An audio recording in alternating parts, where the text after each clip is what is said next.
ഇനി ഞങ്ങളുടെ രണ്ടാം വിവാഹ വാർഷികം കേട്ടോ. ഞങ്ങളുടെ ഫസ്റ്റ് വെഡിങ് ആനിവേഴ്സറി ആഘോഷിച്ചത് ഞങ്ങളുടെ രണ്ടുപേരുടെയും പാരൻസിൻ്റെ കൂടെയായിരുന്നു ഞങ്ങൾ വെഡിങ് ആനിവേഴ്സറി ആഘോഷിച്ചത്. അപ്പോൾ അതിൻ്റെ ഒരു ചെറിയ വീഡിയോ ഇതിൽ ഞാൻ ആഡ് ചെയ്യാം. അപ്പോൾ ഞങ്ങൾ എല്ലാവരും കൂടി മുണ്ടക്കയത്ത് ഓപ്പൺ കിച്ചണിലാണ് ഞങ്ങളുടെ വെഡിങ് ആനിവേഴ്സറി ആഘോഷിച്ചത്. അപ്പോൾ ഈ കേക്ക് ഞാൻ ഉണ്ടാക്കി കേട്ടോ. എൻ്റെ വകയായിരുന്നു ഞങ്ങളുടെ ഫസ്റ്റ് വെഡിങ് ആനിവേഴ്സറിയുടെ കേക്ക്.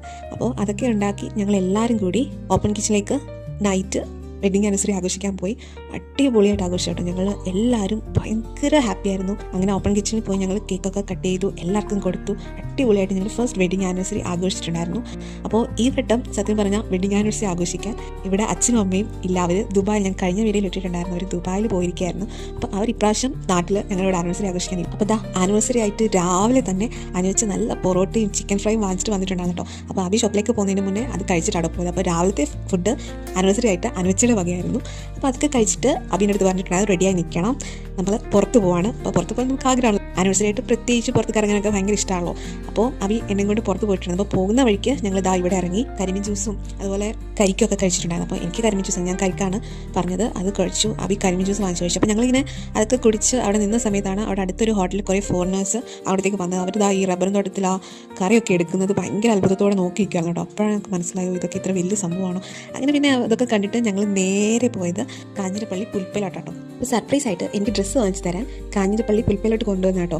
അപ്പോൾ എനിക്ക് ഇഷ്ടമുള്ള ഡ്രസ്സ് എടുത്തോളം പറഞ്ഞിട്ട് അവിടെ വെയിറ്റ് ചെയ്യുന്നുണ്ട് കേട്ടോ. ശരിക്കും പറഞ്ഞാൽ എപ്പോൾ ഡ്രസ്സ് എടുക്കാൻ പോയാലും ഇതുപോലെ അവിടെ എനിക്ക് വേണ്ടി വെയിറ്റ് ചെയ്തിരിക്കും കേട്ടോ. ഭയങ്കര പേഷ്യൻസ് ആട്ടോ.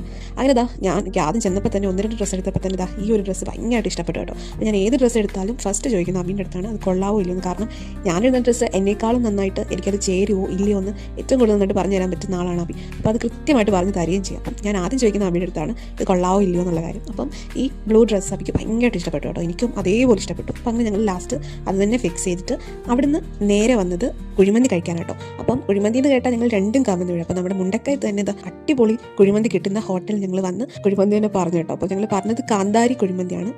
ഇവിടുത്തെ കാന്താരി കുഴിമന്തി ഭയങ്കര ഇഷ്ടമാണ്. അത് മുണ്ടക്കയം ഭയങ്കരമുള്ള ഹോട്ടലാണ്. അപ്പം എപ്പം കുഴിമന്തി കഴിക്കണമെന്ന് വിചാരിച്ചാലും ഞങ്ങൾ ഇവിടെ തന്നെയാണ് വരുന്നത്. അപ്പോൾ അവിടെ വന്ന് കുഴിമന്തിയൊക്കെ വാങ്ങിച്ച് ഞങ്ങൾ കഴിച്ചു. ആനിവേഴ്സറി ആയിട്ട് ഇങ്ങനെ ഒരു ചെറിയ ട്രിപ്പ് സർപ്രൈസ് ആയിട്ട് ഡ്രസ്സ് എടുത്തിരുന്നത് ഞാൻ ശരിക്കും ഭയങ്കര ഹാപ്പിയാണ് കേട്ടോ. അങ്ങനെ വൈകുന്നേരം ആയപ്പോൾ അനുവച്ചയും ഷീലാമയും കൂടെ ഞങ്ങൾക്ക് മറ്റൊരു വലിയൊരു സർപ്രൈസ് തന്നിട്ടുണ്ടായിരുന്നു. അവർ ഞങ്ങൾക്ക് സർപ്രൈസ് ആയിട്ട് കേക്കൊക്കെ വാങ്ങിച്ച് ഞങ്ങൾക്ക് കട്ട് ചെയ്യാൻ തന്നിട്ടുണ്ടായിരുന്നു. അപ്പോൾ കേക്ക് വന്നപ്പോഴത്തേക്ക് ഇന്നത്തെ ഞങ്ങളുടെ വെഡിങ് ആനിവേഴ്സറി കംപ്ലീറ്റ് ആയിട്ടുണ്ടായിരുന്നു കേട്ടോ. അപ്പോൾ അതിൽ ഇതുപോലെ എഴുതിയിട്ടുണ്ടായിരുന്നു കേട്ടോ, കുട്ടു അമ്മു കൂട്ടുകെട്ടലിൻ്റെ 2 വർഷം എന്ന് പറഞ്ഞിട്ട്. അപ്പോൾ എല്ലാവരും വന്നിട്ടുണ്ടായിരുന്നു കേട്ടോ. അപ്പോൾ അച്ഛനമ്മയും ദുബായിലാണല്ലോ, അപ്പോൾ അവരെ വീഡിയോ കോൾ ചെയ്ത് അവരും ഇതിൻ്റെ ഭാഗമായിട്ട് ഞങ്ങളുടെ കൂടെ ഉണ്ടായിരുന്നു കേട്ടോ. ശരിക്കും അച്ഛനമ്മയും ഇല്ലാത്ത കുറവ് അറിയിക്കുക ചെയ്താന്ന് വെച്ചാൽ ഷീലാമി ഞങ്ങൾക്ക് ഒരുപാട് കാര്യങ്ങൾ ഇന്ന് ഫുൾ ചെയ്തായിരുന്നു. രാവിലെ ഫുഡ് അനച്ചയുടെ വകയാണെങ്കിൽ വൈകിട്ട് കേക്ക് അമ്മയുടെ വകയാണ് കേട്ടോ. നല്ല അടിപൊളി വാങ്ങിച്ചൊക്കെ കാരണം ഭയങ്കര ഹാപ്പി ആയിട്ട് ഞങ്ങൾ ഞങ്ങളുടെ വെഡിങ് ആനിവേഴ്സറി